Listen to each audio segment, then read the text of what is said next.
देखिए, कल समझाया था कि हर टॉपिक के क्वेश्चंस को मैं ऐसा तैयार रखूंगा, हर टॉपिक के क्वेश्चंस को, जो भी टॉपिक्स आपके गणित में है, रीजनिंग में है, रीजनिंग तो खैर हो जाता है, रीजनिंग बहुत ज्यादा नहीं है, और व्यापम का जो रीजनिंग है वो एकदम सिलेक्टेड टॉपिक्स आते हैं।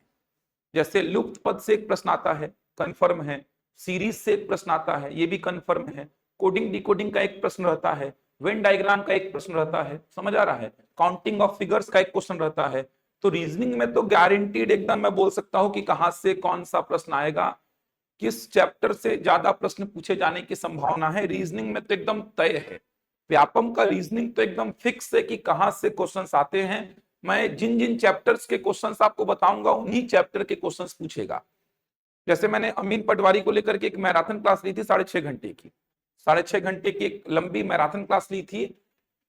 20 प्रश्न में से लगभग 17-18 प्रश्न हूबहू आए थे, सेम उसी पैटर्न पे। कोडिंग डिकोडिंग में मैंने बोला था कि ऐसे पैटर्न पे ज्यादा प्रश्न आता है, वही आया। सीरीज का मैंने बोला था प्रश्न आएगा, वही आया, एकदम हूबहू। 17-18 प्रश्न एकदम हूबहू आए थे 6.5 घंटे की क्लास में बस। तो रीजनिंग का प्रॉब्लम नहीं है, रीजनिंग तो बन जाएगा। और रीजनिंग में नए पैटर्न में कुछ पूछ भी नहीं रहा है, रीजनिंग तो पुराने पैटर्न में ही चल रहा है। जो पुराने पैटर्न के क्वेश्चंस थे, रीजनिंग में कोई कथन कारण के प्रश्न नहीं बनते हैं। रीजनिंग में सही जोड़ी बनाने के प्रश्न, कूट वाले प्रश्न, ये सब नहीं बनते हैं। मैथ्स में समस्या ये है कि पूरा नया पैटर्न में आपसे पूछ रहा है। व्यापम के एग्जाम की अगर बात करूं तो मैथ्स एकदम नए पैटर्न में आपसे पूछ रहा है। तो मैंने कल समझाया था, एक बार देख लीजिए जो नए जुड़े हैं। कल मैंने समझाया था कि प्रश्न अपन पहले से ऐसा तैयार रखेंगे, प्रश्न के माध्यम से ही चीजों को सीखने की कोशिश करेंगे, तभी 2 महीने में पूरा कर पाएंगे अपन चीजों को। अगर एक एक टॉपिक ऐसा लिखवा लिखवा करके मैं आगे बढ़ूंगा तो संभव ही नहीं है कि 2 महीने में पूरा गणित हो पाएगा, क्योंकि गणित को पूरा करने में लगभग 150 घंटे लगते हैं। 150 घंटे बोल रहा हूं अच्छी तरीके से पढ़ने में। और ये 2 महीने में अगर मैं एवरेज भी मान के चलूं कि 1.5 घंटे 2 घंटे की क्लास अगर मैं लेता हूं तो भी 100 घंटे मोटा मोटा मिल पाएगा मेरे को। तो संभव नहीं है कि पूरा मैथ्स पढ़ाया जा सके, क्योंकि ज्यामिति बहुत बड़ा सेक्शन है, क्षेत्रमिति बहुत बड़ा सेक्शन है। इसके अलावा जो आपका ये वाला सेक्शन बीज गणित वाला सेक्शन है, ये भी बड़ा ही है।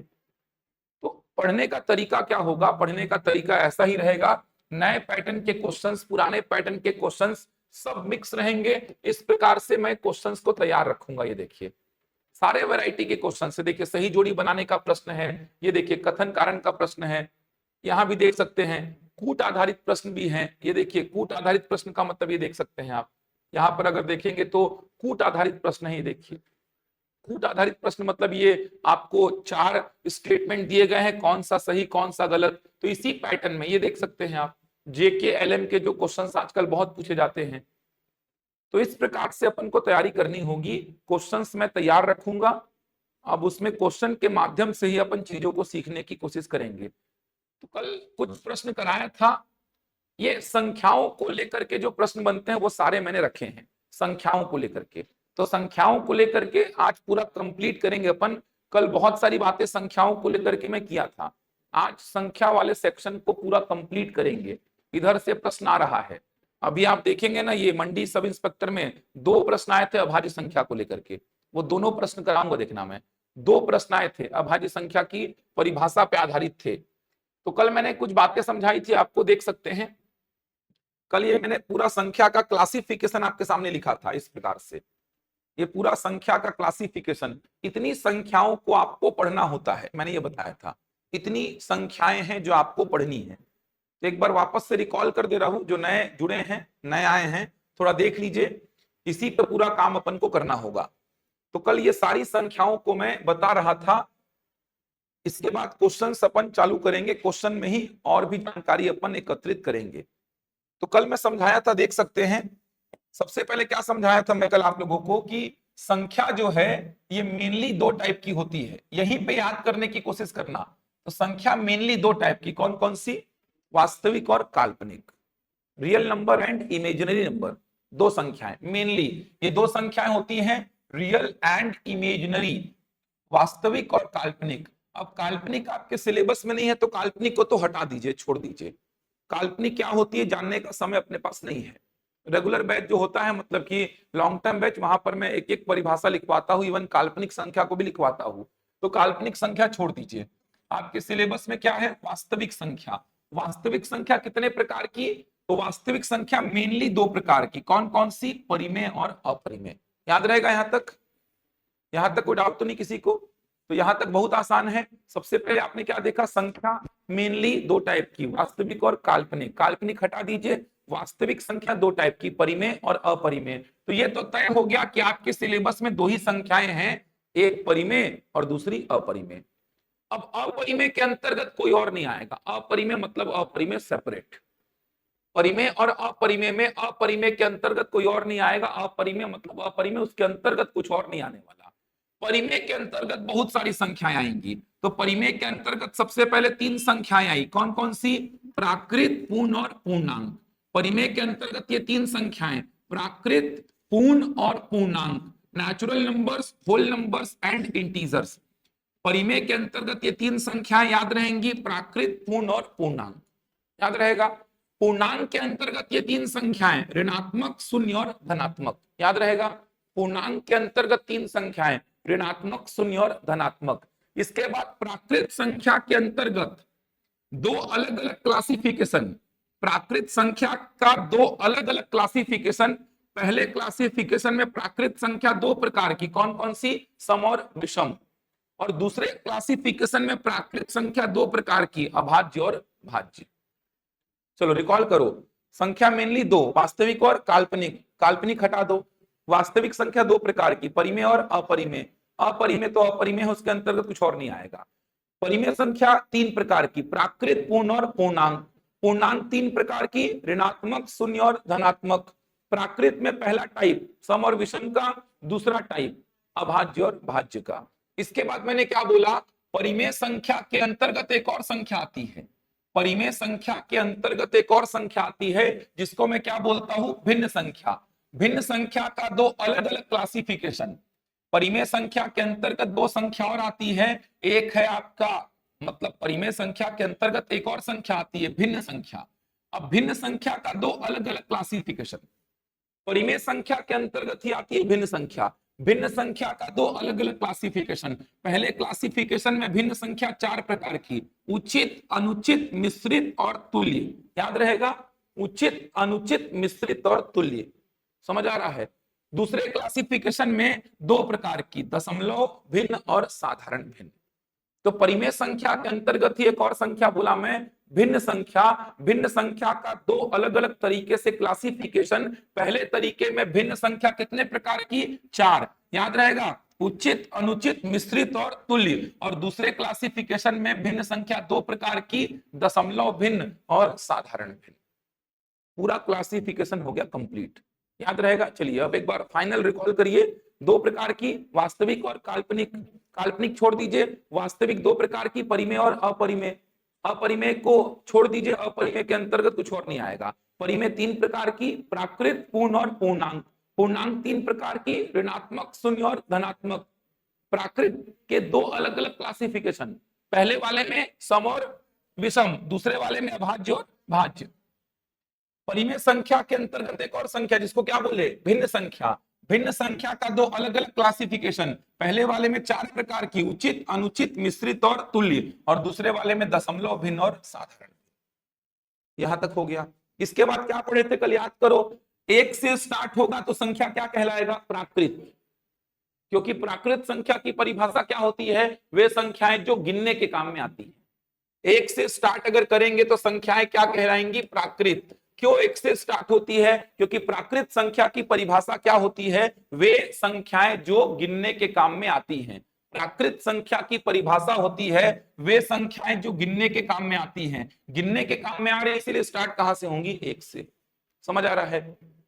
क्योंकि किसी भी वस्तु को आप गिनना स्टार्ट करेंगे तो कहां से करेंगे? एक से। चेयर्स को गिनना स्टार्ट करो, एक दो तीन चार ऐसा बोलोगे। जीरो बोल के एक दो तीन चार तो बोलोगे नहीं। विद्यार्थियों की संख्या को गिनना स्टार्ट करो, कहां से करोगे? एक से। तो प्राकृत संख्याएं एक से स्टार्ट होती हैं।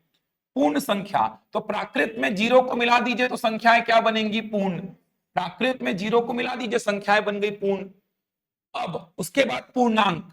अब पूर्णांक संख्या में आप देखेंगे तो नेगेटिव भी आता है, जीरो भी आता है, पॉजिटिव भी आता है। तो कल बताया था तीनों को याद करने का तरीका बहुत आसान। एक से स्टार्ट करिए, संख्याएं क्या हो जाएंगी? प्राकृत। थोड़ा पीछे आइए, जीरो को मिलाइए, संख्याएं पूर्ण। थोड़ा और पीछे आइए, नेगेटिव नंबर्स को भी ले लीजिए तो संख्याएं क्या हो गई? पूर्णांक। दशमलव वाली संख्या तीनों में कहीं पर शामिल नहीं होगी। 2.5 ना तो प्राकृत, ना तो पूर्ण और ना ही पूर्णांक।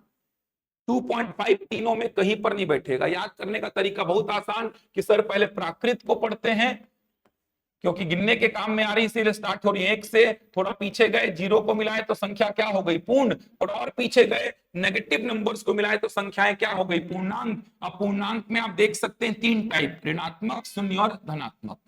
इसके बाद आपने बोला प्राकृतिक संख्या में दो से भाग जाने वाले को क्या बोलेंगे? सम। और दो से भाग नहीं जाने वाले को क्या बोलेंगे? विषम। ये हो गई पूरी संख्याएं कंप्लीट। याद रहेगा। एक से स्टार्ट करो प्राकृत, थोड़ा पीछे जाके जीरो को मिलाओ पूर्ण, थोड़ा और पीछे जाके ऋणात्मक संख्याओं को मिला लो पूर्णांक। प्राकृत में जो जो दो से भाग जाएगा वो सम, और जो जो दो से भाग नहीं जाएगा वो विषम। अभाज्य और भाज्य को भी रुकना एक बार बताऊंगा। इसके बाद आपने क्या पढ़ा था? याद करो, परिमेय संख्या। याद आ रहा है? इसके बाद आपने परिमेय संख्या को पढ़ा था, ये देखिए। इसके बाद परिमेय संख्या की परिभाषा को अपन ने पूरा डिटेल में समझा था। तो परिमेय संख्या और अपरिमेय संख्या में आप बस इतना याद रखिए, परिमेय संख्या में कौन कौन आता है, आप इतना याद रखिए।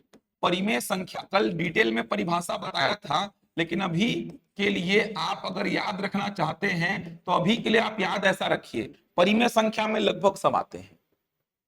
परिमेय संख्या और अपरिमेय संख्या की बात करूं, परिमेय संख्या और अपरिमेय संख्या की बात करूं, rational number and irrational number की अगर मैं बात करूं तो मोटा मोटा याद रखो कि जिसको P बटे Q में आप लिख पाए वो परिमेय, और जिसको P बटे Q के रूप में ना लिख पाए वो अपरिमेय। समझ आ रहा है? लेकिन यहां पर कंडीशन क्या थी? P बटे Q के रूप में लिखना है, लेकिन P और Q क्या होना चाहिए? पूर्णांक। P बटे Q के रूप में लिखना तो है, लेकिन P और Q यहां पर क्या होना चाहिए था? पूर्णांक, और साथ ही साथ Q जीरो ना हो। तो आप देख सकते हैं, ये देखिए 2/3 परिमेय, -4/7 परिमेय, 11/4 परिमेय, -9/5 परिमेय, 2/1 यानी 2 भी परिमेय, 0/1 यानी 0 भी परिमेय, -7/1 यानी -7 भी परिमेय, 0/-2 भी क्या होगा? परिमेय, 4/-7 भी क्या होगा? परिमेय, 11/-3 भी क्या होगा? परिमेय, -11/5 भी क्या होगा? परिमेय। ये सारी संख्याएं जो आप देख पा रहे हैं ये सब की सब क्या है? परिमेय। क्यों परिमेय है? तो आप बोलेंगे सर P बटा Q है ना? P और Q दोनों क्या है? पूर्णांक है, और नीचे जीरो नहीं है। नीचे जीरो होगा तो परिभाषित नहीं होता। सर P बटा Q है सर, P बटा Q है, P बटा Q है। सब जगह पे देखो ना सर, सब जगह पे देखो सर, P बटा Q है, जहां P और Q क्या है? पूर्णांक। पूर्णांक इसीलिए पहले पढ़े हैं, पूर्णांक में नेगेटिव आएगा, जीरो आएगा, पॉजिटिव आएगा। Q जीरो नहीं है सर। तो ये जितने भी नंबर्स आप देख पा रहे हो सर, ये सब के सब क्या है? रैशनल हैं। इसके अलावा डेसिमल में बताया था एक ये वाला नंबर जो कहीं ना कहीं जाकर के क्या हो जाए? शांत हो जाए, टर्मिनेट हो जाए। ये देखो 6.24, ये देखिए डेसिमल में इस वैरायटी का जो नंबर आएगा, ये देखिए डेसिमल में इस वैरायटी का जो नंबर आएगा, डेसिमल में इस वैरायटी का जो नंबर आएगा, इस वैरायटी का नंबर भी क्या कहलाएगा? शांत कहलाएगा, परिमेय कहलाएगा।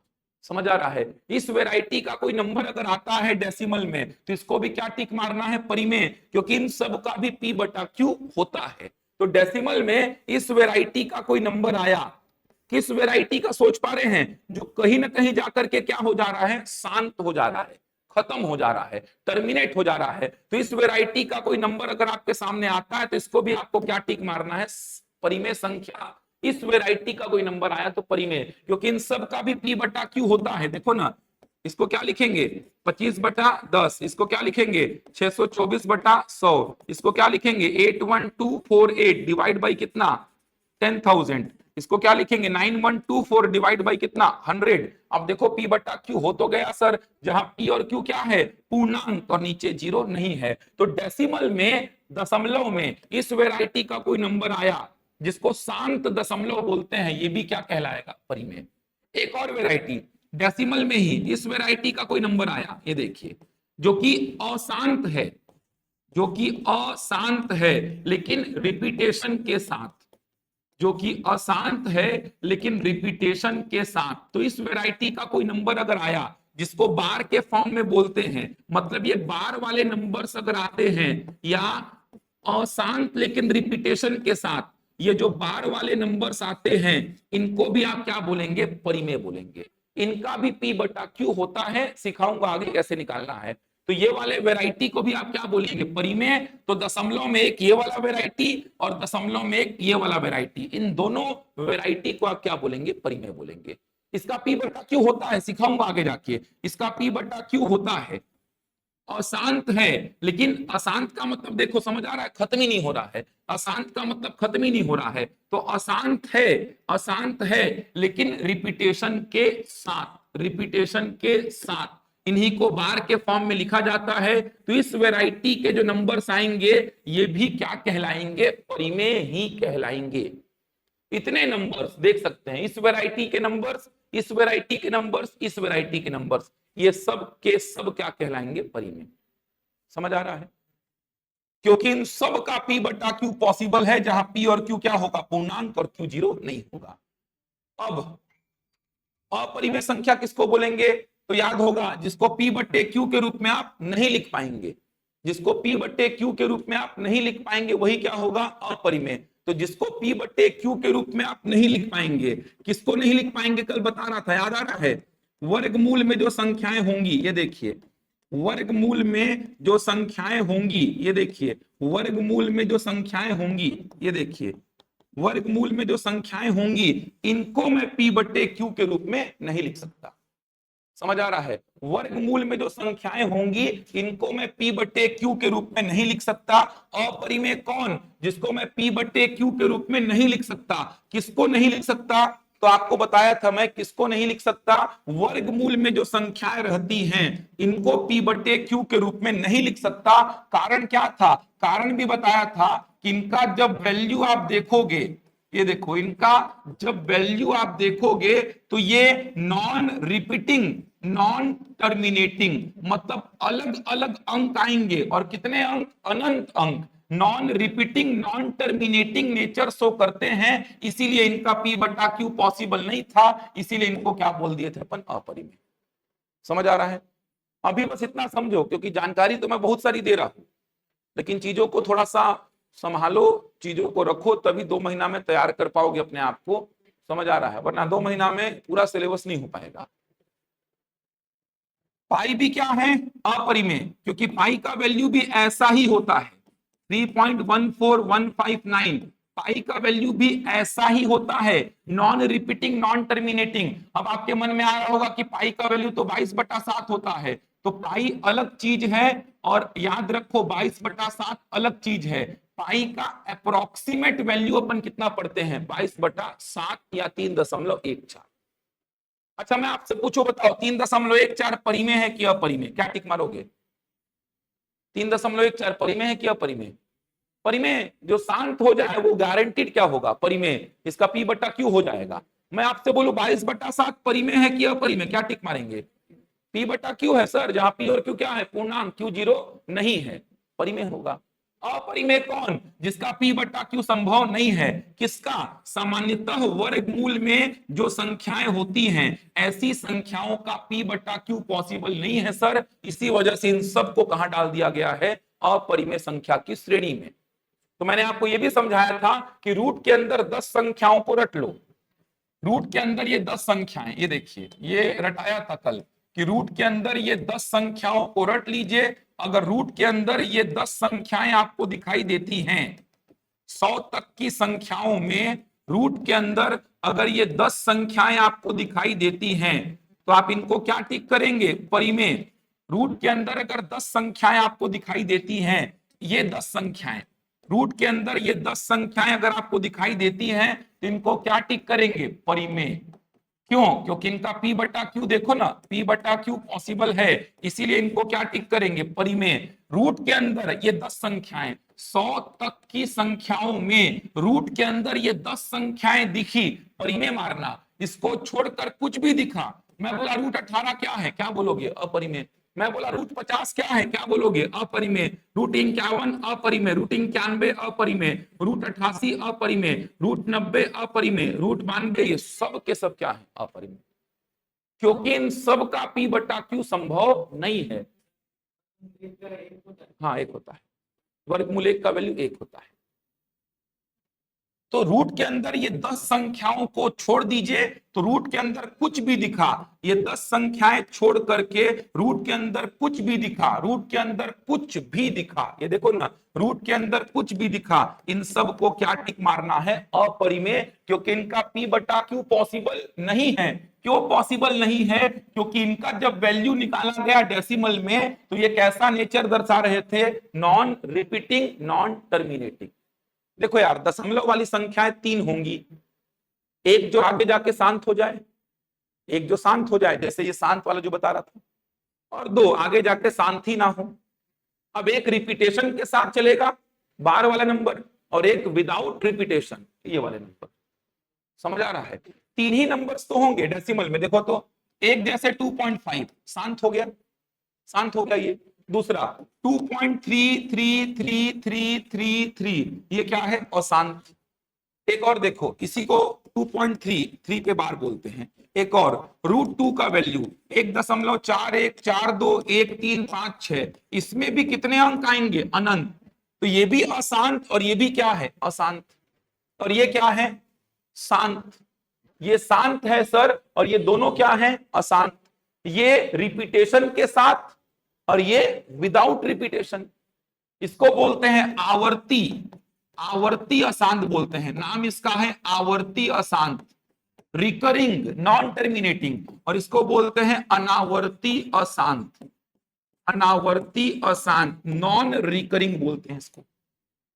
तो अगर मैं बोलूं कि बताओ ये शांत दशमलव परिमेय संख्या का पार्ट है कि अपरिमेय संख्या का, क्या मारोगे, बोलो, ये शांत दशमलव परिमेय का पार्ट है कि अपरिमेय का, परिमेय का, रैशनल का, ठीक। ये वाला आवर्ती अशांत, ये आवर्ती मतलब रिपीटेशन, आवर्ती अशांत परिमेय का पार्ट है कि अपरिमेय, परिमेय। और ये अनावर्ती अशांत जो है, ये किसका पार्ट है, अपरिमेय का। इस नेचर की वजह से, कैसा नेचर है sir, non repeating, non terminating, ऐसा नेचर है सर, इसी वजह से इसका पी बटा क्यू पॉसिबल नहीं होता। याद रहेगा। तो अपरिमेय संख्या कौन, जिसका पी बटा क्यू नहीं होता, किसका नहीं होता, वर्गमूल वाली संख्याओं का पी बटा क्यू नहीं होता। और साथ में कौन, पाई। समझ आ रहा है, पाई अलग है, 22/7 अलग है। कैलकुलेशन के पॉइंट ऑफ व्यू से पाई का वैल्यू कितना पढ़ा जाता है, कैलकुलेशन के पॉइंट ऑफ व्यू से पाई का वैल्यू 22/7 या 3.14 पढ़ा जाता है। समझ आई बात, यहां तक, यहां तक आवर्ती और अनावर्ती याद रहेगा। अब एकदम सिंपल हो गया, परिमेय संख्या कौन, अपरिमेय संख्या कौन, याद रहेगा। 4/7 परिमेय है कि अपरिमेय, -2/7 बन जाएगा। 0 परिमेय, 0 को 0/2 लिख सकते हैं। 4 परिमेय की अपरिमेय, परिमेय 4 को 4/1 लिख सकता हूं। -7 परिमेय, -7 को -7/1 लिख सकता हूं। 2.5 परिमेय, 2.3 3 पे बार परिमेय, √2, √18, √25 परिमेय। √25 का वैल्यू कितना होता है, 5। रूट के अंदर 10 संख्याओं को रट लो एकदम, रूट के अंदर 10 संख्याओं को एकदम रट लीजिए। रूट के अंदर अगर ये 10 संख्याएं आई तो इनको क्या मारना है, रैशनल। 100 तक के नंबर्स में रूट के अंदर अगर ये 10 संख्याएं आई तो इसको क्या मारेंगे, रैशनल। ठीक बनेगा। अब चलिए एक बहुत इंपॉर्टेंट रिजल्ट बता रहा हूं, जहां से क्वेश्चन आता है वो देखना, फटाफट बता रहा हूं क्योंकि बहुत ज्यादा नहीं लिखवाऊंगा। देखो 12 रिजल्ट हैं, आर फॉर रैशनल बोलूंगा ना मैं, और आई फॉर इरेशनल। रैशनल और रैशनल को जब आप जोड़ेंगे तो रिजल्ट हमेशा क्या रहेगा, रैशनल। एकदम सिंपल सी बात है, 3 और 2 को जोड़ोगे तो 5 ही आएगा यार। रैशनल में से रैशनल को घटाओगे तो रिजल्ट क्या आएगा, रैशनल, कोई दिक्कत नहीं है। 5 में 2 घटाओगे तो 3 आएगा, रैशनल। रैशनल और रैशनल को गुणा करेंगे तो रिजल्ट क्या आएगा, रैशनल ही आएगा, इसमें भी कोई दिक्कत नहीं है। 5 और 2 का गुणा करने पर 10 आता है। रैशनल को नॉन जीरो नॉन जीरो मतलब गैर शून्य, रैशनल से डिवाइड करेंगे तो भी रिजल्ट क्या आएगा, रैशनल। गैर शून्य बोल रहा है। हेलो,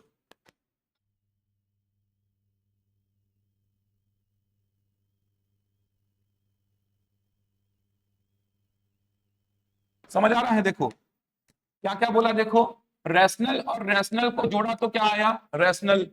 रैशनल में रैशनल को घटाया तो क्या आया, रैशनल। रैशनल और रैशनल को गुणा किया तो क्या आया, रैशनल। रैशनल को non zero rational, non zero क्यों बोल रहा हूं, समझ आ रहा है? गैर शून्य परिमेय संख्या से भाग देना। क्यों बोल रहा हूं ऐसा? क्योंकि सर आप अगर केवल ऐसा बोलते ना कि रैशनल को रैशनल से भाग दो, तो फिर मैं दो को भाग देने बैठ जाता किससे, जीरो से।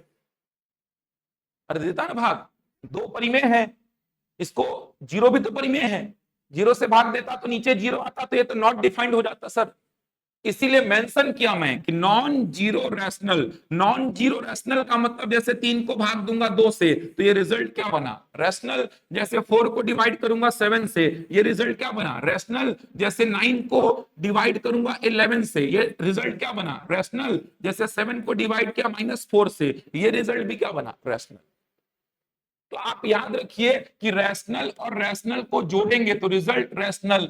रैशनल में से रैशनल को घटाएंगे तो रिजल्ट रैशनल। रैशनल और रैशनल का गुणा करेंगे तो रिजल्ट रैशनल। रैशनल में से आप नॉन जीरो रैशनल से उसको डिवाइड करेंगे, रैशनल को नॉन जीरो रैशनल से डिवाइड करेंगे तो रिजल्ट क्या आएगा, रैशनल ही आएगा। गैर शून्य परिमेय बोलते हैं, नॉन जीरो रैशनल को क्या बोलते हैं, गैर शून्य परिमेय। गैर शून्य मतलब शून्य को छोड़कर। समझ आ रहा, शून्य को छोड़कर क्यों बोला, समझ पा रहे हो ना यार? याद रहेगा रिजल्ट, याद कैसे रखना है, परिमेय परिमेय आपस में खेलेंगे तो हमेशा रिजल्ट परिमेय, ऐसे याद रखिए। इसके बाद देखना, अब परिमेय के साथ अपरिमेय का एंट्री करा दिया, परिमेय के साथ अपरिमेय का एंट्री करा दिया। परिमेय और अपरिमेय को जोड़ूंगा तो रिजल्ट क्या आ जाएगा, अपरिमेय आएगा। सोचो, पूरा दिमाग लगाओ, क्यों आएगा, चलो देखते हैं सर। परिमेय संख्या क्या है, पांच।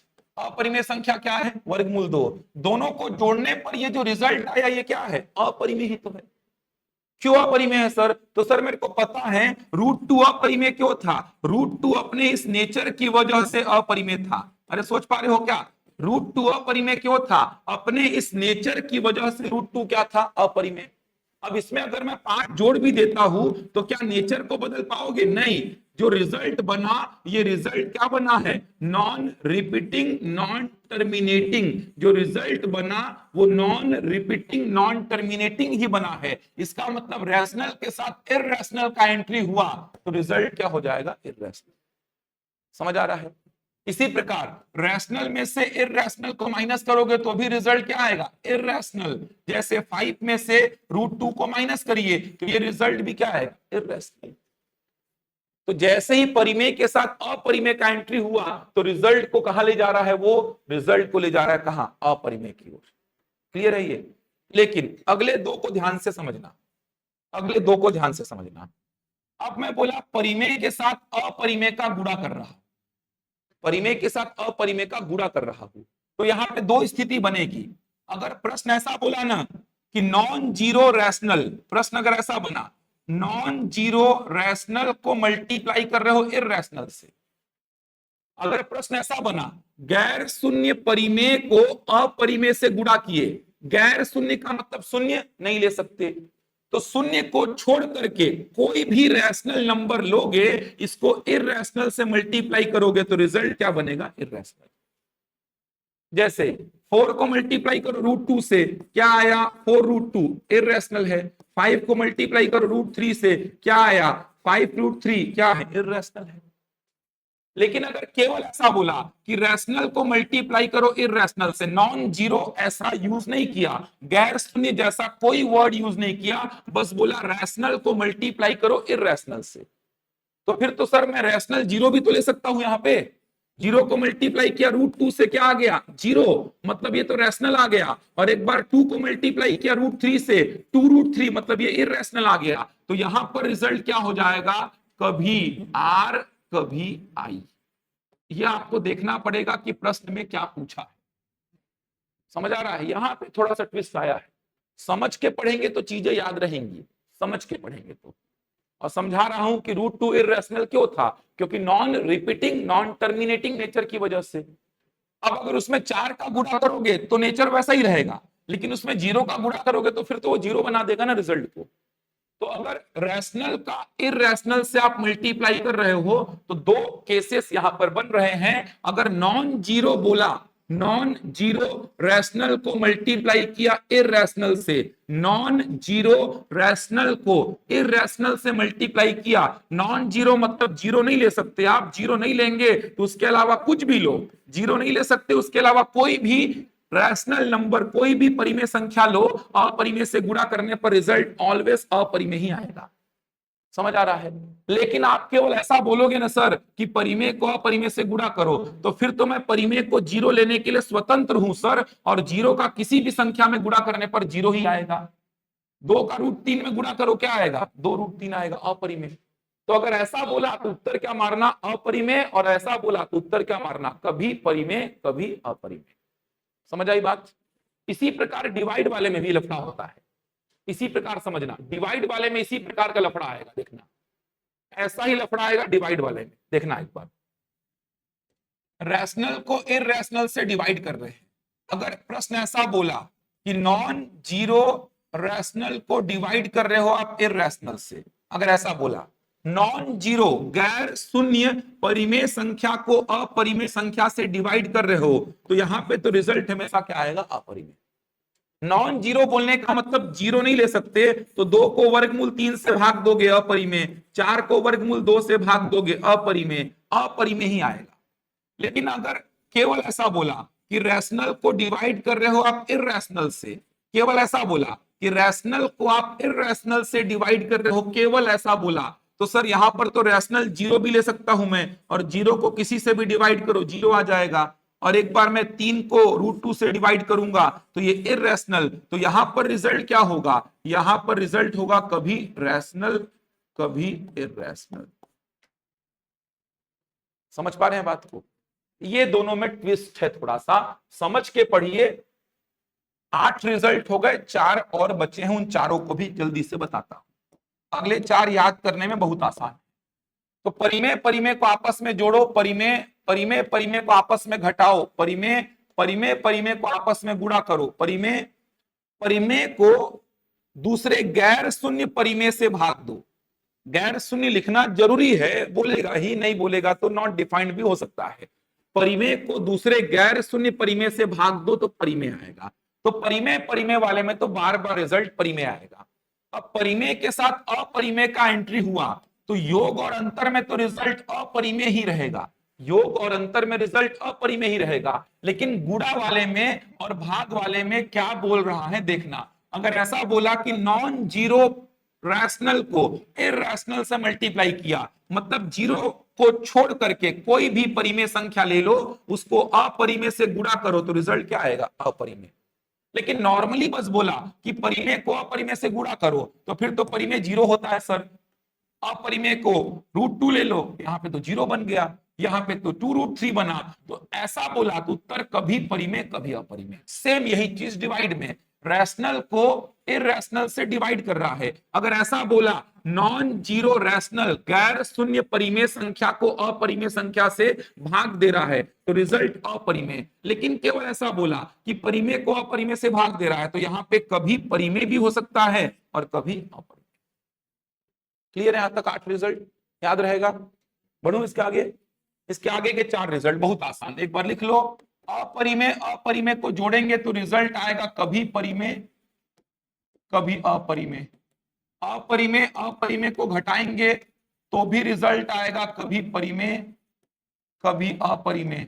अपरिमेय अपरिमेय को गुणा करेंगे तो भी रिजल्ट क्या आएगा? कभी परिमेय कभी अपरिमेय। और अपरिमेय से अपरिमेय को डिवाइड करेंगे तो भी रिजल्ट क्या आएगा? कभी परिमेय कभी अपरिमेय।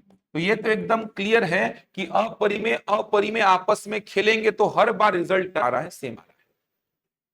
अपरिमेय अपरिमेय आपस में खेलेंगे तो रिजल्ट हर बार सेम आएगा।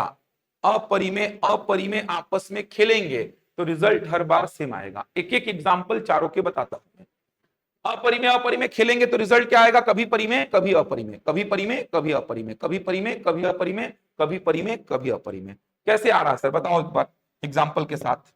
देखना, √2 अपरिमेय है कि नहीं है, √3 अपरिमेय है कि नहीं है, दोनों को जोड़ेंगे तो ये √2 प्लस √3 ही रहेगा ना, और ये क्या है, अपरिमेय। √5 मत लिख देना, ऐसा नहीं होता है, अलग अलग रूट को जोड़ नहीं सकते, तो √5 मत लिख देना, √2 प्लस √3 रहेगा। तो भाई ये भी कैसा नेचर बताएगा, नॉन रिपीटिंग नॉन टर्मिनेटिंग ही तो बताएगा ना यार, क्योंकि √2 ऑलरेडी वैसा बिहेवियर शो कर रहा है, √3 भी वैसा ही कर रहा है, दोनों को जोड़ेंगे तो योग भी तो वैसा ही बिहेवियर शो करेगा। लेकिन अब देखना, एक बार मैं बोला अपरिमेय संख्या क्या है, √2, और एक और अपरिमेय संख्या क्या है, -√2। -√2 भी तो अपरिमेय है ना यार, जैसे 3 होता है -3 होता है, वैसे ही √2 होता है और -√2 भी तो होता है। तो आपने बोला सर ये अपरिमेय ये अपरिमेय, दोनों को जोड़े तो क्या आ गया, 0, और 0 क्या हो गया, परिमेय। समझ आ रहा है बात। सेम यही चीज यहां पर भी लागू हो जाएगी। गुणा में कैसे होगा, गुणा में देखो सर, वर्गमूल 3 और वर्गमूल 2 का गुणा किया तो क्या आया, वर्गमूल 6, अपरिमेय आ रहा है सर। लेकिन यहीं पे वर्गमूल 18 और वर्गमूल 2 का गुणा किया तो वर्गमूल 36 यानी 6, और 6 क्या हो गया, परिमेय। भाग वाले को देखो सर, √15 को डिवाइड किया √3 से, अपरिमेय को अपरिमेय से डिवाइड किया तो अपरिमेय आया सर, 3 से 15 कट गया, अपरिमेय आया। लेकिन यहीं पे √18 को √2 से डिवाइड किया तो √18/2 यानी √9, और √9 का वैल्यू कितना, 3, परिमेय हो। एग्जाम्पल भी साथ साथ समझा रहा हूं कि एकदम रटना ना लगे आपको। आपने अगर अपरिमेय को समझा है ना डिटेल में, तो सारे रिजल्ट खुद से बना सकते हो। अपरिमेय अपरिमेय क्यों है, क्योंकि नॉन रिपीटिंग नॉन टर्मिनेटिंग, ऐसे नेचर की वजह से ही वो अपरिमेय था, ऐसे नेचर की वजह से ही वो अपरिमेय है। बनेगा देखो, तो अपरिमेय अपरिमेय आपस में खेलेंगे तो रिजल्ट बार बार क्या आएगा, कभी परिमेय कभी अपरिमेय। ये वाला एग्जाम्पल बच्चों को नहीं मिलते हैं, समझ आ रहा है, यहाँ पे गलती कर देते हैं बच्चे। याद रखिएगा, अपरिमेय अपरिमेय को जोड़ा तो रिजल्ट क्या आया, अपरिमेय, अपरिमेय अपरिमेय को जोड़ा तो क्या आ गया, 0, और 0 क्या है, परिमेय। समझ आ रहा है, अंतर में भी सेम वैसा ही बन जाएगा, ये गुणा हो गया और ये क्या हो गया, भाग। चलो फटाफट 12 रिजल्ट को रिकॉल करो। परिमेय परिमेय आपस में खेलेंगे तो रिजल्ट परिमेय, ये एकदम अलग कर दो। परिमेय परिमेय का योग परिमेय, परिमेय परिमेय का अंतर परिमेय, परिमेय परिमेय का गुणनफल परिमेय, परिमेय को दूसरे गैर शून्य परिमेय से भाग दो, परिमेय। अपरिमेय अपरिमेय को खिलवाओ, ये भी आसान है, अपरिमेय अपरिमेय का योग कभी परिमेय कभी अपरिमेय, अंतर भी सेम, गुणनफल भी सेम, और डिवाइड भी सेम। अब परिमेय के साथ जब अपरिमेय का एंट्री किए तो योग में रिजल्ट कहां पहुंच गया, अपरिमेय की ओर, अंतर में रिजल्ट कहां पहुंच गया, अपरिमेय की ओर। कैसे पहुंच गया सर, 3 में वर्गमूल 2 को जोड़ो ना यार, अपरिमेय ही तो रहेगा नेचर, 3 में वर्गमूल 2 को घटाओ ना यार, अपरिमेय ही रहेगा नेचर। लेकिन परिमेय के साथ अपरिमेय का जब गुणा करेंगे तो यहां पे 2 कंडीशंस बनाया मैं, अगर बोला कि गैर शून्य परिमेय संख्या को अपरिमेय से गुणा किए तब तो रिजल्ट अपरिमेय रहेगा, लेकिन नॉर्मली बोला परिमेय को अपरिमेय से गुणा करो तो रिजल्ट परिमेय भी हो सकता है अपरिमेय भी हो सकता है। वैसे ही भाग में परिमेय को अपरिमेय से भाग दे रहे हैं अपन, तो अगर बोला गैर शून्य परिमेय संख्या को अपरिमेय से भाग दिया तो रिजल्ट क्या होगा, अपरिमेय। नॉर्मली बस बोला कि परिमेय को अपरिमेय से भाग दे रहा हूं तो रिजल्ट कभी परिमेय, कभी परिमेय क्यों हुआ, क्योंकि परिमेय संख्या 0 ले दी हो गया, और कभी क्या होगा, अपरिमेय। याद रहेगा इतना। चलो क्वेश्चन देखना आप, फटाफट 2-3 क्वेश्चन को निपटाओ, बहुत सारा पढ़ लिए हैं। कल भी कुछ प्रश्न कराया था, कल भी तो प्रश्न कराया था ना आप लोगों को। चलो इस प्रश्न को निपटाओ जल्दी से।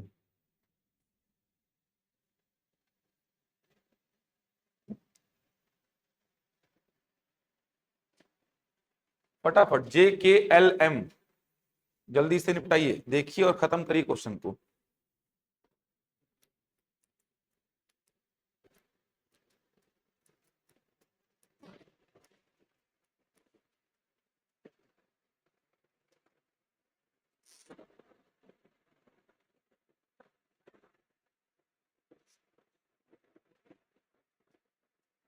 बोलो।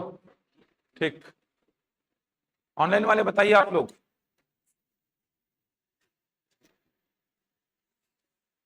क्या आ रहा है? बी आ रहा है, केवल जे और एम सत्य है। ऐसे प्रश्न आते हैं, अभी रिसेंटली ऐसा प्रश्न आ चुका है, समझ आ रहा है? यही सब प्रश्न तो आते हैं, और समझ के पढ़े आप तो, लेकिन बहुत ज्यादा लिखवा नहीं रहा हूं मैं, एक एक ऐसा डेफिनेशन नहीं लिखवा रहा हूं, लेकिन समझ में तो सब आएगा आप लोग को, उसका चिंता मत करिए। 2 महीने में क्वेश्चंस को करने का यही तरीका है, वरना एक एक पॉइंट लिखवाऊंगा तो आधा भी नहीं हो पाएगा मैथ्स। समझ में पूरा आएगा, जितने पॉइंट्स लिखवा रहा हूं एक बार रिवीजन करना पड़ेगा आपको, सब कुछ समझ में आएगा। 2 परिमेय संख्याओं का गुणनफल परिमेय संख्या होता है कि नहीं? ठीक है। कोई 2 भिन्न अपरिमेय संख्याओं ए और बी के लिए ए बटा बी अपरिमेय होता है? नहीं। ए बटा बी, अगर 2 अपरिमेय संख्या अगर आप लेते हैं, 2 अपरिमेय संख्या अगर आप लेते हैं ए और बी मान लो 2 अपरिमेय संख्या है, तो ए बटा बी क्या देखे अपन? कभी परिमेय, कभी क्या होता है? अपरिमेय। कभी परिमेय कभी अपरिमेय होता है, अपरिमेय नहीं, कभी परिमेय कभी अपरिमेय। क्योंकि मैं बोल दिया चलो ए का वैल्यू √18 है, और मैं बोल दिया बी का वैल्यू √2 है, अरे ले सकते हैं ना ऐसा? ए का वैल्यू √18 अपरिमेय है कि नहीं है? रूट के अंदर वो 10 संख्याएं छोड़ दो, √18 अपरिमेय है, √2 अपरिमेय है, डिवाइड करो क्या आ जाएगा? √18/2, यानी कितना आ जाएगा? √9, और √9 मतलब कितना? 3। सर ये तो परिमेय हो गया, लेकिन यहाँ पे तो अपरिमेय लिखा है। अपरिमेय भी होगा, √15 को डिवाइड करो √3 से, कितना आ जाएगा? √15/3 मतलब क्या? √5। तो √5 अपरिमेय है, लेकिन हमेशा अपरिमेय थोड़ी आता है, परिमेय भी आता है, तो केवल अपरिमेय नहीं होता है भाई, इसीलिए क्या हो गया? गलत। सॉरी, ऊपर वाला देख रहे थे, ऊपर वाला देख रहे थे, ये क्या हो गया? गलत। उसी प्रकार कोई 2 भिन्न अपरिमेय संख्याओं ए और बी के लिए ए गुणा बी अपरिमेय होता है क्या? ये भी तो नहीं होता है सर, ये भी तो वही पूरा वही सिस्टम हो गया, ए गुणा बी। सर एक बार आप √3 √2 का गुणा करो, चलो मैं मान लिया √6 अपरिमेय आया, लेकिन सर √18 और √2 का मल्टीप्लाई करेंगे तो √36 मतलब 6, ये तो परिमेय आ गया, अपरिमेय कहाँ आ रहा है? ये गलत हो गया। 2 परिमेय संख्याओं का योगफल परिमेय संख्या होता है, सही है। परिमेय परिमेय तो आपस में खेलेंगे तो उत्तर क्या आएगा? परिमेय ही आएगा। समझ आ रहा है? बन जाएगा, याद रहेगा पूरा, समझ के करना, कहीं डाउट आ गया तो समझ के करो ना, क्या दिक्कत है? सारे एग्जाम्पल भी तो बता ही रहा हूं मैं, तो कोई डाउट आ गया तो समझ के करो। ये पूरा पीपीटी पूरा पीडीएफ आपको मिल जाएगा। चलो अगला प्रश्न बनाओ कथन कारण का। चलो इसको बनाओ, कथन कारण का प्रश्न है ये, बनाइए इसको। 5 + √3 एक अपरिमेय संख्या है, कथन में लिखा है। कारण लिखा है एक परिमेय संख्या और एक अपरिमेय संख्या का योग हमेशा एक अपरिमेय संख्या होता है। कथन में बोला है 5 + √3 एक अपरिमेय संख्या है, कारण में बोला है कि एक परिमेय संख्या और एक अपरिमेय संख्या का योग हमेशा एक अपरिमेय संख्या होता है। क्या होगा? व्याख्या कर रहा है, ABCD ये होगा। एक्सप्लेनेशन दे रहा है कि नहीं? कल भी बात किया था मैं, कल 2-3 क्वेश्चन लिया था कि एक्सप्लेनेशन कब देगा कब नहीं देगा, कल भी बात किया था इस पे कि व्याख्या कब करेगा कब नहीं करेगा। तो आपको क्या अप्रोच बताया था, याद करो, मैंने क्या बताया था आपको? कथन को एक अलग प्रश्न मान के डील करो और कारण को एक अलग प्रश्न मान के डील करो। आप ये समझो कि कथन एक अलग प्रश्न है और कारण एक अलग प्रश्न है, दोनों को 2 अलग अलग प्रश्न मान के बनाइए, दोनों को 2 अलग अलग प्रश्न मान के बनाइए। कथन अपने आप में एक अलग प्रश्न, कारण अपने आप में एक अलग प्रश्न, दोनों में से कोई एक गलत हो जाता है ना, तो फिर अपना लफड़ा व्याख्या वाला खत्म हो जाता है, इसीलिए दोनों को 2 अलग अलग प्रश्न मान के बनाइए। चलिए पहला प्रश्न, 5 + √2 एक अपरिमेय संख्या है कि नहीं? है सर। अपन पूरा कारण के साथ जान रहे हैं सर, 5 जो है ये 5 है, √2 जो है इसका वैल्यू क्या आएगा 1.41421356 ऐसा। अरे आएगा कि नहीं आएगा? नॉन रिपीटिंग नॉन टर्मिनेटिंग, तो इसमें अगर आप 5 जोड़ भी देते हैं सर तो ये क्या बन जाएगा 6.41421356। नेचर तो वही रहेगा ना यार, नेचर कैसा रहेगा नॉन रिपीटिंग नॉन टर्मिनेटिंग। इसका मतलब ये दोनों का सम ये क्या होगा एक अपरिमेय होगा। इसका मतलब कथन क्या है सत्य है, सही है कथन। कारण में आ जाओ, कारण को इंडिविजुअली चेक करो उसके बाद व्याख्या का सोचेंगे। एक परिमेय संख्या और एक अपरिमेय संख्या का योग हमेशा एक अपरिमेय होता है, अपन पढ़े हैं। परिमेय के साथ अपरिमेय को जोड़े तो रिजल्ट कहां पहुंच जाएगा अपरिमेय की ओर। इसका मतलब कारण क्या है सही, कथन सही, कारण सही, मतलब या तो उत्तर ए होगा या तो बी होगा। अब व्याख्या कर रहा है कि नहीं, तो आपसे मैंने पूछा कि बताओ 5+√2 एक अपरिमेय संख्या है कि नहीं, तो आपने बोला है। क्यों है, तो आप क्या बोलेंगे सर रिजल्ट ही होता है कि एक परिमेय और एक अपरिमेय संख्या का योग हमेशा क्या होगा अपरिमेय। सर हमको पता है कि एक परिमेय में एक अपरिमेय को जोड़ोगे तो रिजल्ट हमेशा क्या आता है अपरिमेय, मतलब कथन के सत्यता की जांच, कथन के सत्यता की जांच, कथन के सत्यता की जांच आपने जिस आधार पर की है उसमें इस बात का उल्लेख हुआ क्या, बिल्कुल हुआ। मैं अब अगर आपसे पूछूंगा कि 5+√2 एक अपरिमेय संख्या है कि नहीं बताओ, मैं आपसे पूछा तो आपने बोला है, मैं बोला क्यों है कारण बताओ, तो आप क्या बोलेंगे सर एक परिमेय और एक अपरिमेय का योग हमेशा क्या होगा अपरिमेय। आपसे मैं पूछूंगा क्यों है, कथन सत्य क्यों है उस पे जोर देना।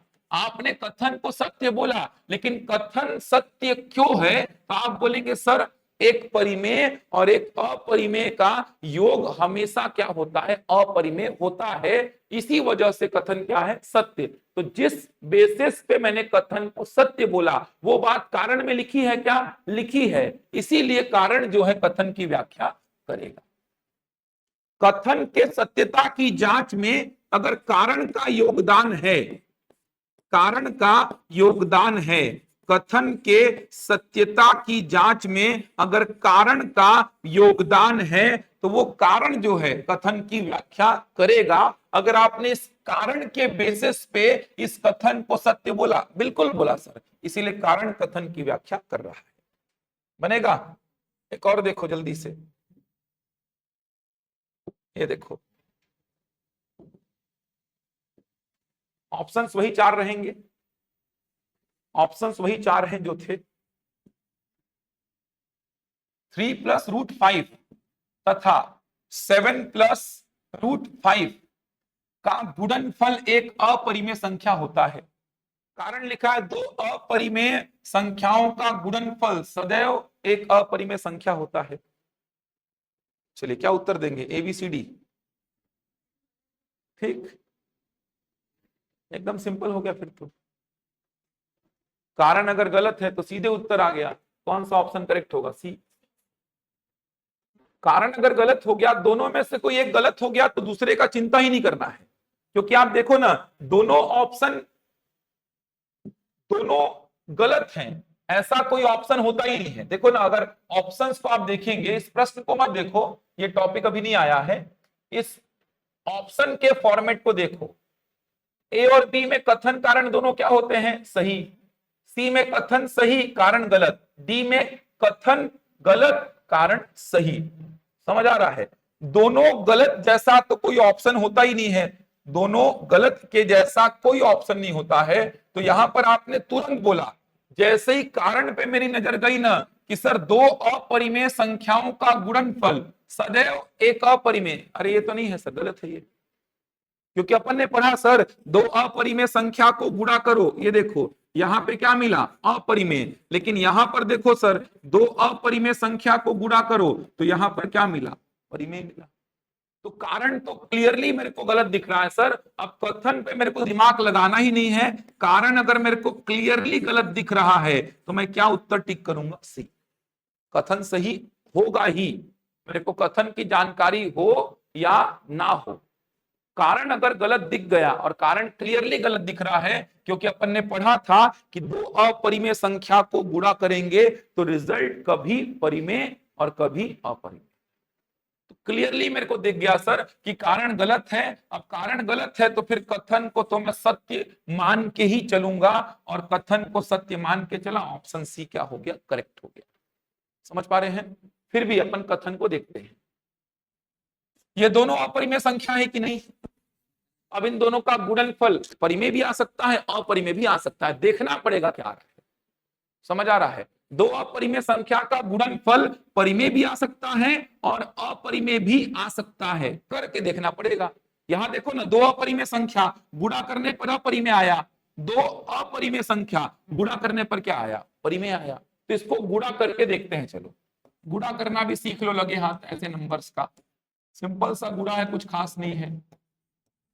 चलो गुणा करो, +3 का दोनों में करोगे क्या, +3 का +7 में कितना हो जाएगा, 21 होगा। +3 का +√5 में कितना हो जाएगा, +3√5 हो जाएगा। +√5 का दोनों में करेंगे तो +√5 का 7 में कितना हो जाएगा, +7√5। +√5 का +√5 में कितना हो जाएगा, 5 हो जाएगा। इतना गुण आता होगा। +3 का +7 में कितना हो गया, +21। +3 का +√5 में कितना हो गया, +3√5। +√5 का +7 में +7√5। +√5 पर +√5, दो एक जैसे रूट का मल्टीप्लाई करने पर रूट हट जाता है, 5 हो गया। अब 21 और 5 कितना हो गया, 26। 7 और 3 कितना, 10। 10 वर्गमूल 5। अब ये जो रिजल्ट मिला ये अपरिमेय है कि परिमेय, अपरिमेय। आपको पूरा दिमाग में चलाना है कि अपरिमेय क्यों है। √5 अपरिमेय क्यों था, क्योंकि एक ऐसा था नॉन रिपीटिंग नॉन टर्मिनेटिंग, उसमें 10 का गुणा करने से कुछ परिवर्तन होगा क्या, नहीं। 26 जोड़ने पर कुछ परिवर्तन होगा क्या, नहीं। मतलब ये कंप्लीट रिजल्ट क्या है, अपरिमेय। कथन क्या है, सही।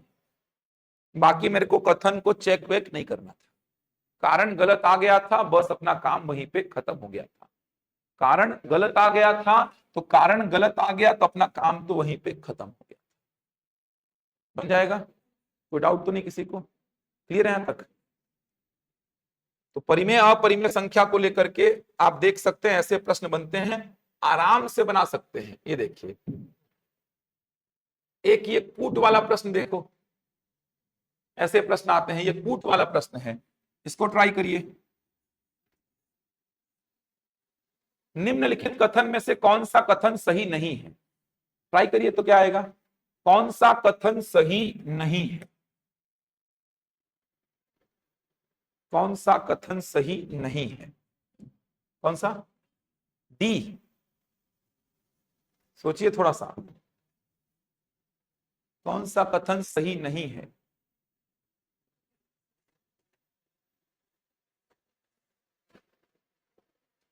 कौन सा कथन सही नहीं है, बी, बी होगा। कौन सा कथन सही नहीं है, होगा बी।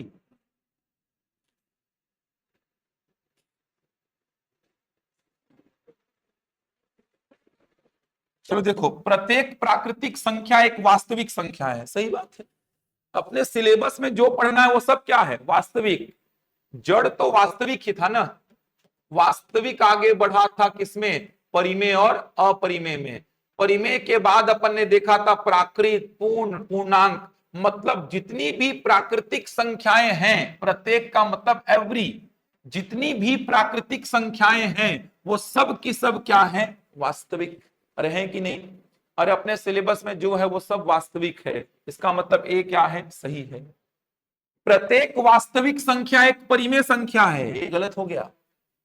प्रत्येक वास्तविक संख्या, सारी की सारी वास्तविक संख्या परिमेय है क्या, नहीं। कुछ वास्तविक संख्याएं क्या हैं, अपरिमेय भी हैं। ये तो यहीं पे खत्म हो गया था। देखो सर, वास्तविक संख्या दो टाइप की पढ़े अपन, याद आ रहा है सर, वास्तविक संख्या अपन दो टाइप की पढ़े हैं। एक क्या पढ़े थे, परिमेय, और एक क्या पढ़े थे, अपरिमेय। एक पढ़े थे परिमेय, एक अपरिमेय। तो बोला है प्रत्येक वास्तविक संख्या, सारी की सारी वास्तविक संख्या एक परिमेय संख्या है। गलत बात बोल रहा है सभी, गलत बोल रहा है। कैसे हो जाएगा ये? सारी की सारी वास्तविक संख्याएं केवल परिमेय है क्या? नहीं, कुछ अपरिमेय भी तो हैं, होगा ना। जैसे √2 वास्तविक है कि नहीं? है, लेकिन क्या ये परिमेय है? नहीं है सर। √3 वास्तविक होने के बावजूद परिमेय नहीं है। पाई वास्तविक होने के बावजूद परिमेय नहीं है। मतलब सारी की सारी वास्तविक संख्या को आप परिमेय नहीं बोल सकते, कुछ क्या है? अपरिमेय भी हैं। समझ आ रहा है? इसीलिए क्या हुआ? गलत। प्रत्येक पूर्णांक परिमेय संख्या होता है, ये तो बिल्कुल, जितनी भी पूर्णांक हैं ये देखो ना, पूर्णांक में नेगेटिव आएगा, जीरो आएगा, पॉजिटिव आता है ना ये। अब सारे के सारे पूर्णांक को आप क्या बोल सकते हैं? परिमेय, बिल्कुल बोल सकते हैं। देखो ना, परिमेय के अंतर्गत प्राकृत पूर्ण पूर्णांक के तीनों आए थे, तो जितने भी पूर्णांक है वो सब के सब क्या है? परिमेय। जितनी भी पूर्ण संख्याएं वो सब की सब परिमेय, जितनी भी प्राकृत संख्याएं वो सब की सब परिमेय। अरे अपरिमेय को छोड़ के जो है वो सब क्या है? परिमेय। ये सही है। प्रत्येक प्राकृतिक संख्या पूर्णांक है, बिल्कुल। प्राकृतिक संख्या में क्या आता है? ये आता है प्राकृतिक संख्या में। तो जितनी भी प्राकृतिक संख्याएं हैं वो सब की सब किसके अंतर्गत आती है? पूर्णांक। मतलब जितनी प्राकृतिक संख्याएं हैं मैं उनको एक एक करके पूर्णांक बोल सकता हूं। मेरे को बताओ, एक पूर्णांक है कि नहीं है? मैं ये नहीं पूछ रहा पूर्णांक कहां से स्टार्ट होता है, मैं बोला एक पूर्णांक है कि नहीं, दो पूर्णांक है कि नहीं, तीन पूर्णांक है कि नहीं, चार पूर्णांक है कि नहीं। मतलब जितनी प्राकृत संख्याएं हैं वो सब की सब क्या है? पूर्णांक। पूर्णांक का रेंज इतना बड़ा है, जितनी प्राकृतिक संख्याएं हैं वो सब की सब किसके अंतर्गत आ जा रही है? पूर्णांक के अंतर्गत। इसका मतलब चौथा भी सही है। गलत कथन कौन सा है? बी। समझ आया? गलत कथन है बी। समझ आया? प्रश्न देखो बन रहे हैं, एक बार रिवीजन करना है घर जाकर के आपको, बस पीपीटी पीडीएफ मिलेगा ही आपको पूरा। अब समय अगर रहता तो मैं रेगुलर जो लॉन्ग टर्म बैच है उसमें पूरा लिखवाता हूँ, लेकिन समय नहीं है। लेकिन समझा तो पाऊंगा मैं, थोड़ा सा भी कॉन्सेंट्रेट करके बैठेंगे तो समझ में चीजें आ जाएंगी आपको। अब देखो, एक सही जोड़ी बनाने का प्रश्न जो कि भिन्न संख्याओं पर आधारित है। ये देखो, ये देखो, भिन्न संख्याओं पर आधारित है सही जोड़ी बनाने का प्रश्न। अब पहले भिन्न संख्या को थोड़ा सा समझ लो, थोड़ा भिन्न संख्या को समझना। भिन्न संख्या को याद करो, भिन्न संख्या को याद करो, क्या होता है थोड़ा रिकॉल करो, कभी पढ़े होगे तो। परिमेय संख्या के जैसा ही होता है, बस डिफरेंस क्या होता है ना कि भिन्न संख्या में पी और क्यू क्या होता है? पूर्ण संख्या। पी और क्यू क्या होता है? पूर्ण संख्या। समझ आ रहा है? और क्यू जीरो नहीं होना चाहिए। यहां पर पी और क्यू क्या होता है? पूर्ण संख्या। यही अंतर है। परिमेय संख्या में पी और क्यू क्या था? पूर्णांक। परिमेय संख्या में पी और क्यू क्या था? पूर्णांक। लेकिन भिन्न संख्या में पी बटा क्यू का रूप, जहां पी और क्यू क्या होता है? पूर्ण संख्या होता है। पूर्ण संख्या। पूर्ण संख्या कहां से स्टार्ट होता है? जीरो से स्टार्ट होता है। ये डिफरेंस है। मतलब नेगेटिव नंबर्स भिन्न संख्या में शामिल नहीं होंगे। जैसे मैं 4/7 को भिन्न बोलूंगा, बोलूंगा कि नहीं? पी बटा क्यू है, पी और क्यू क्या है? पूर्ण, और क्यू जीरो नहीं है, तो ये भिन्न है। 11/7 भिन्न है, 5/1 भिन्न है, 0/2 भिन्न है, 9/11 भिन्न है। पी और क्यू यहां पर पूर्ण संख्या होना चाहिए। -4/7 को मैं भिन्न नहीं बोलूंगा, -11/3 को मैं भिन्न नहीं बोलूंगा। समझ आ रहा? नेगेटिव नंबर्स भिन्न संख्या से बाहर, नेगेटिव नंबर्स भिन्न संख्या से बाहर हो जाएंगे। तो परिमेय संख्या और भिन्न संख्या में डिफरेंस बस इतना है कि परिमेय संख्या को पी बटा क्यू में, जहां पे पी और क्यू क्या था? पूर्णांक। जहां पर पी और क्यू पूर्णांक था, पूर्णांक में नेगेटिव, जीरो, पॉजिटिव तीनों आता था, और क्यू जीरो नहीं होना चाहिए था।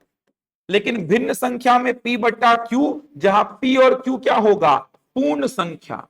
जहां पी और क्यू पूर्ण संख्या, पूर्ण संख्या में जीरो और पॉजिटिव नंबर्स आते हैं, नेगेटिव नंबर्स नहीं आते हैं। क्यू जीरो नहीं होना चाहिए। ये परिमेय संख्या की कंडीशंस, ये भिन्न संख्या की डिफरेंस ये है कि परिमेय संख्या में p और q पूर्णांक हो सकता है तो इसका दायरा बड़ा हो गया, जबकि यहाँ पे p और q पूर्ण होता है तो इसका दायरा क्या हो गया, छोटा हो गया। तो आप 9/11 को भिन्न बोल दोगे, परिमेय भी बोल दोगे, इसको भिन्न और परिमेय दोनों बोलोगे, भिन्न और परिमेय दोनों, भिन्न और परिमेय दोनों, भिन्न और परिमेय दोनों, लेकिन -4/7 परिमेय तो है, भिन्न नहीं है। -11/3 परिमेय तो है, भिन्न नहीं। समझ आ रहा है कारण? क्योंकि परिमेय संख्या की कंडीशन को तो सेटिस्फाइड कर रहा है सर, भिन्न संख्या की कंडीशन को सेटिस्फाइड नहीं कर। क्लियर है यहां तक?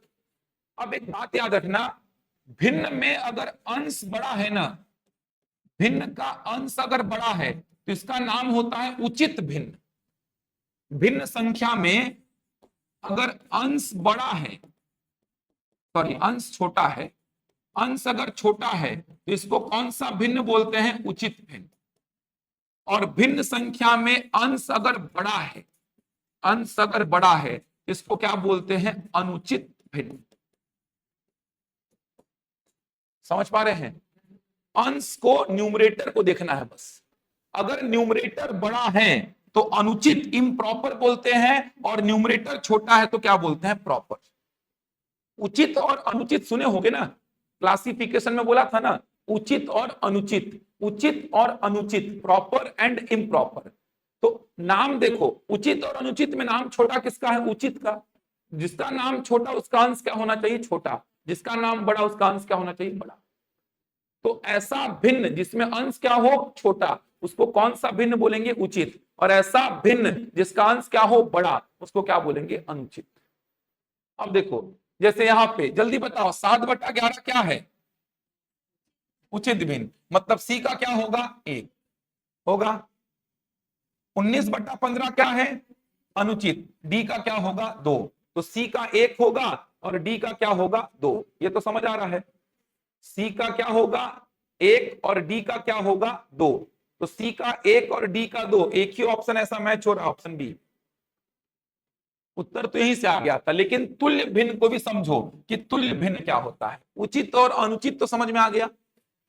भिन्न में अगर अंश मतलब ऊपर वाला, न्यूमरेटर छोटा है तो उचित, और अंश ऊपर वाला बड़ा है तो अनुचित।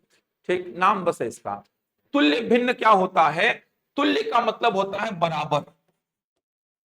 तुल्य का मतलब होता है बराबर या समान। अगर दो भिन्न आपस में बराबर हैं तो इनको बोलते हैं क्या, तुल्य भिन्न। दो भिन्न आपस में बराबर हैं तो उनको बोलते हैं तुल्य भिन्न। जैसे 6/4 किसके बराबर होगा, जल्दी बताओ तो, 3/2। ऊपर नीचे 2 से काट दिया तो 6/4 किसके बराबर होगा, 3/2 के बराबर। तो 6/4 का तुल्य भिन्न क्या बोल सकते हैं, 3/2, या 3/2 का तुल्य भिन्न क्या बोल सकते हैं, 6/4। तुल्य का मतलब बराबर। अब देखो 7/12 का तुल्य भिन्न कौन दिख रहा है, 3 से काटोगे इसको तो वही आ जाएगा क्या, ऊपर नीचे काट सकते हैं, 3 से काटे क्या आ गया, 7/12। मतलब 7/12 का तुल्य भिन्न क्या दिख रहा है, 21/36। 9/15 3 से काटेंगे क्या आ गया, 3/5। तो यहाँ 3/5, ये होता है तुल्य भिन्न। काट पीट के देख लो, दो भिन्न अगर आपस में बराबर आ रहे हैं तो उनको क्या बोलेंगे, तुल्य भिन्न। तो 7/12 का तुल्य भिन्न देखो ना, 7/12 21/36 के बराबर होगा कि नहीं होगा सर, क्योंकि इसको काटने पर क्या आएगा, 7/12 ही। 9/15 3/5 के बराबर होगा कि नहीं होगा सर, क्यों, क्योंकि इसको काटने पर क्या आएगा, 3/5 ही। क्लियर हो पा रहा है? तो तुल्य का मतलब क्या होता है, बराबर या समान।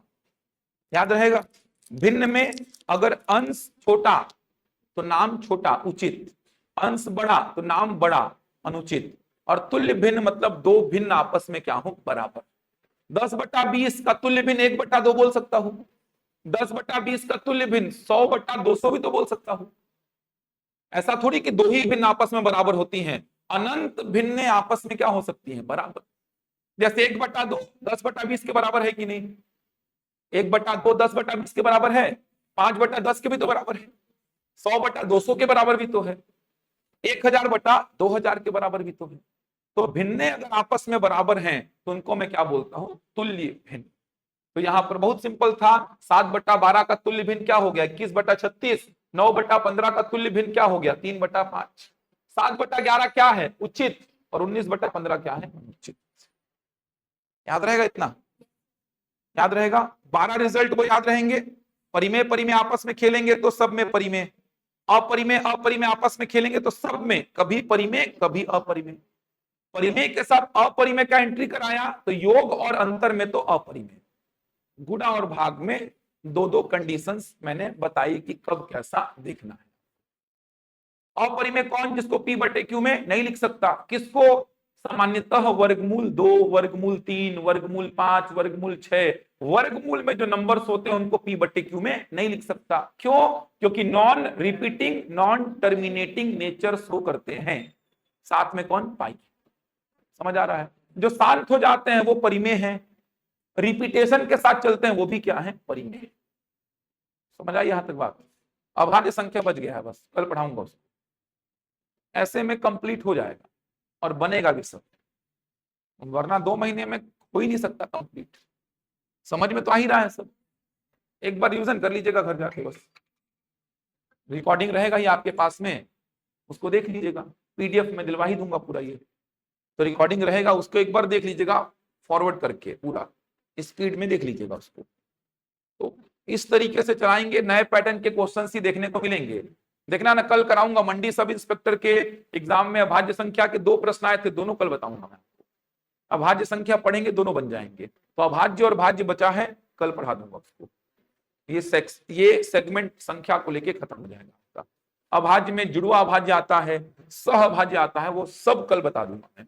तो पॉइंट को छोड़ नहीं रहा हूं, बस बहुत ज्यादा लिखवा नहीं रहा हूं, एक एक पॉइंट की लिखो लिखो ऐसा नहीं कर रहा हूं। कल भी कुछ क्वेश्चंस कराया था मैं, ये देखो कल भी तो एक क्वेश्चन कराया था ना, प्राकृत संख्या 1 से आरंभ होती है, बिल्कुल। क्यों होती है, क्योंकि प्राकृत संख्या गिनने के काम में आती है, इसीलिए 1 से स्टार्ट होती है। 0 से स्टार्ट क्यों नहीं होती, क्योंकि 0 गिनने में काम नहीं आता। ये सब बताया था, ये एक प्रश्न कराया था कल, एक ये प्रश्न कराया था कल, ये देखिए ये भी कराया था कि 4 संख्याओं को क्रम से जमाइए, तो पहले प्राकृत, फिर पूर्ण, फिर पूर्णांक, फिर परिमेय। सीखना है आपको संख्या पद्धति तो क्रम यही होता है। ये प्रश्न कराया था कल, ये होमगार्ड का प्रश्न कराया था कल, ये वाला, ये होमगार्ड का एक प्रश्न कल कराया था। कल भी कुछ क्वेश्चंस कराया था, जो कल का लेक्चर नहीं देखे, कल का और आज का समाहित करके देख लीजिए, तो क्वेश्चंस के पैटर्न बहुत अच्छे रहेंगे और ऐसे क्वेश्चंस लूंगा जिसमें सारी जानकारियां कवर हो जाएंगी।